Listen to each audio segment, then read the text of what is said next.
कुंडली नहीं मिल रही, आपकी कुंडली में नहीं, आपके स्ट्रगल के दिनों में भी आपके साथ हो, आपकी वाइफ डर गई थी वो किरदार देख के। Because I just got engage at that time. आपको अपने पार्टनर से कभी कुछ छुपाना नहीं चाहिए इन चीज़ों में, but it's very important to talk to your partner.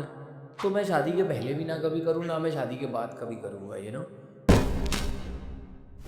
होती है उनसे आपको पता लग जाता है कि आपने कैसा काम किया है। शादी के बाद क्या फ़िल्म के सिलेक्शन में जो स्क्रिप्ट आप चूज़ करेंगे, कुछ बदलेगा सिलेक्शन में? क्योंकि बहुत बार जैसे बोल्ड सीन्स हैं, हम्म। कुछ बहुत हद तक रोमांटिक सीन है, क्या उसमें फ़िल्टर करेंगे आप? सी, शादी के बाद या शादी के पहले मेरा सेम विचार है कि मुझे जो चीज़ खुद को अनकंफर्टेबल लगेगी मैं वो नहीं करना चाहूँगा। एक कोई कहानी है जिसमें अगर कुछ ऐसे सीन्स डिमांड करते हैं क्योंकि स्टोरी बतानी है वैसी, तो ठीक है। लेकिन अगर आप सिर्फ़ ग्लैमर के लिए वो सीन करवाना चाह रहे हो मुझसे, तो वो तो मैं शादी के पहले भी ना कभी करूँ, ना मैं शादी के बाद कभी करूँगा।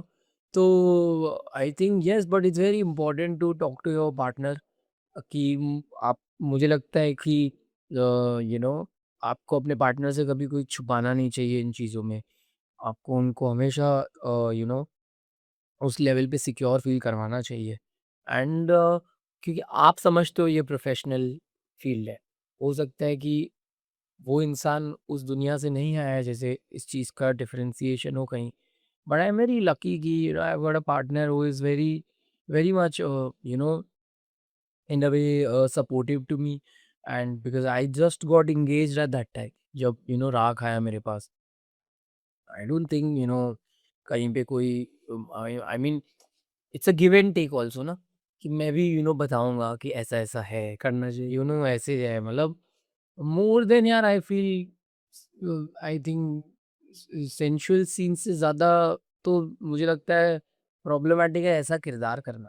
यू नो आज अगर आप कोई सीरीज़ मतलब राख देख लो, तो किसको मेरा वो सीन नहीं याद आएगा कि जिसमें मैं सेक्सुअली कुछ इन्वॉल्व था किसी के साथ।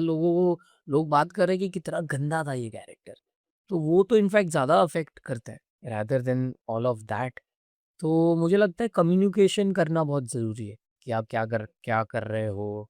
एंड बस जैसे मैंने कहा कि यार मैं अगर वो कहानी का हिस्सा है जिससे कहानी जस्टिफाई करवाई जाएगी, अगर एक राइटर ने लिखा है वो उसलिए, तो बिल्कुल सही है। लेकिन अब वो सीन है ही उसी लिए कि यार नहीं यार, थोड़ा ग्लैमर तो क्रिएट करना है, then I would refrain from. एक इंटरव्यू में आपका सुना, आपकी वाइफ डर गई थी वो किरदार देख के, कि क्या आप उसके बाद कभी डिस्कशन किरदार को लेके घर पे करते हैं कि दूर भागती हैं वो? नहीं, नहीं यार, वो तो ऐसे हुआ था कि वो ये दूसरा ही दिन था जब शो रिलीज़ हुआ। तो मैं तो इंटरव्यूज़ वगैरह थे हमारे, राग के प्रमोशंस चल रहे थे। तो वो मैंने उनको कहा था कि मत देखना, मैं हम साथ में देखेंगे बिकॉज़ मुझे पता है कि how she is and how it will impact her. तो उन्होंने देख लिया। अब मैं जैसे ही रूम में आया ऊपर, तो बहुत रो रही थी वो देख के। मैंने ऐसे ही कैप्चर किया कि मैं सोचा एक ये पहला रिव्यू है मेरे, मैं अब डायरेक्टर्स को दिखाऊँगा कि सर देखो क्या ये इम्पैक्ट ऐसे कर फ़ील, सकता हाँ।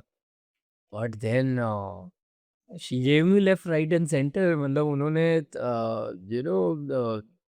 इतना वो स्टोरी में जा चुकी थी कि वो मुझ में और बाबू में डिफरेंशिएट करना डिफिकल्ट हो गया था उनके लिए। शी वाज लाइक कि यार उनका वीडियो पूरा वायरल हो गया जो मैंने डाला था। तो शी वाज लाइक यार मतलब कैसे मैं डिफरेंशिएट करूँ, लाइक तेरी आंखें तो वही है ना, तो तेरा मैं कैसे वो करूँ। शी वाज टेलिंग मी अरे नहीं तू मेरे से दूर रह for a while, she was telling me all of that. I mean obviously she didn't in a way, I think it was matter of hour or something, हम ये बातें कर रहे थे। बट कहानियाँ आपके साथ रह जाती है ना आपके दिमाग में। तो कई बार हम देखते हैं, कोई शो देखते हैं या कोई मूवी देखते हैं, तो 3-3 दिन उसके बारे में सोचते हैं हम। यही तो मैजिक है हमारी इस फील्ड का, कि वो आपको कैसे पता चलता है। मेरे लिए सक्सेसफुल शो वो होता है जो मेरे साथ रहे अगले कुछ दिन, मेरे दिमाग में रहे, मेरे ज़हन में रहे। वो मेरे लिए डेफ़िनेशन है एक सक्सेसफुल शो का। तो आई थिंक उनका जो रिस्पॉन्स आया था मेरे पास पहली बार, मैं समझ गया था कि अच्छा इस लेवल का इम्पैक्ट है, क्योंकि ये मेरी जो पत्नी है, जिनके साथ मैं पूरा टाइम होता हूँ, इनको अगर दिक्कत हो रही है डिफरेंशिएट करने में, तो लोगों का क्या रिएक्शन होगा? 2012 से आपकी दोस्ती है आपकी वाइफ के साथ, शायद मैं राइट हूँ? Yes, yes, yes. इतना लंबा जर्नी अभी 2026 चल रहा है। आपके स्ट्रगल के दिनों में भी आपके साथ वो हर चीज़ डिस्कशन करते होंगे। किस तरह उनका इन्वॉल्वमेंट तो रहा आपके स्ट्रगल में? सी पहले तो मोटिवेशन? मतलब इन अ वे हम रोज़ाना नहीं मिलते थे, हम दोस्त थे, हम जानते थे एक-दूसरे को। आई थिंक 2012-13 में जानते थे। वो तो बहुत छोटी थी तभी, और आई थिंक उसके बाद भी ऑन एंड ऑफ हमारी दोस्ती रही है, and then we became very close friends. I think 2017-18 से हमारी ज़्यादा बात होती थी। फिर कुछ 3 साल पहले हम बहुत ही क्लोज फ्रेंड्स हुए। देन वो वापस आई थिंक मुंबई आ गई वापस, she was in Delhi for a while.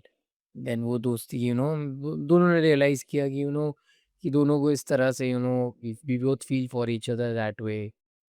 और एक आपको if you find love in your friend, और उससे बेटर आपको क्या चाहिए। तो मोर देन एनीथिंग हम अच्छे से जानते हैं एक दूसरे को बहुत चीज़ों में। और क्या होता है कि अगर कोई आपका दोस्त होता है ना, तो और इजीली आप उससे कम्युनिकेट कर पाते हो। तो I am very lucky to have her. I am very lucky कि मैं she is the first one जिनको मैंने डेट किया लाइफ में कभी।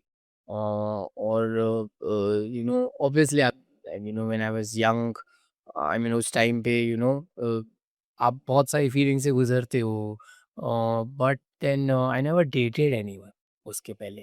She is the first one I dated. But then you know बिल्कुल उस तरह से हमने फिर सगाई भी हो गई, शादी भी हो गई। तो आई ऑल मतलब मैं वही कभी-कभी सोचता हूँ, ये सब एक मतलब आई थिंक सब सब डेस्टाइन्ड है ये सब। ये जब जहाँ जो चीज़ होने वाली है वो मुझे मतलब मैं तो उसी में बिलीव करता हूँ, ये होगी रहेगी। तो मैं हमेशा उस I just go with the flow कि ठीक है, यू नो और कि शादी आपके जीवन का कितना बड़ा पहलू है, कितना बड़ा हिस्सा है। तो एक वो भी लगता है कि यार वाओ यार, मतलब ये भी हो गया। सो आई एम वेरी हैप्पी। हमने सुना है कुंडली को लेके भी आपके कुछ किरदार नहीं मिले थे, किसी ने कहा था शायद आपको, कुंडली नहीं मिल रही, आपकी कुंडली में नहीं, नहीं नहीं, है। हम बिलीव ही नहीं करते हैं इस सब में। ये तो कभी मेरी और रोशनी की नहीं, नहीं, आपकी काम को लेके। ओ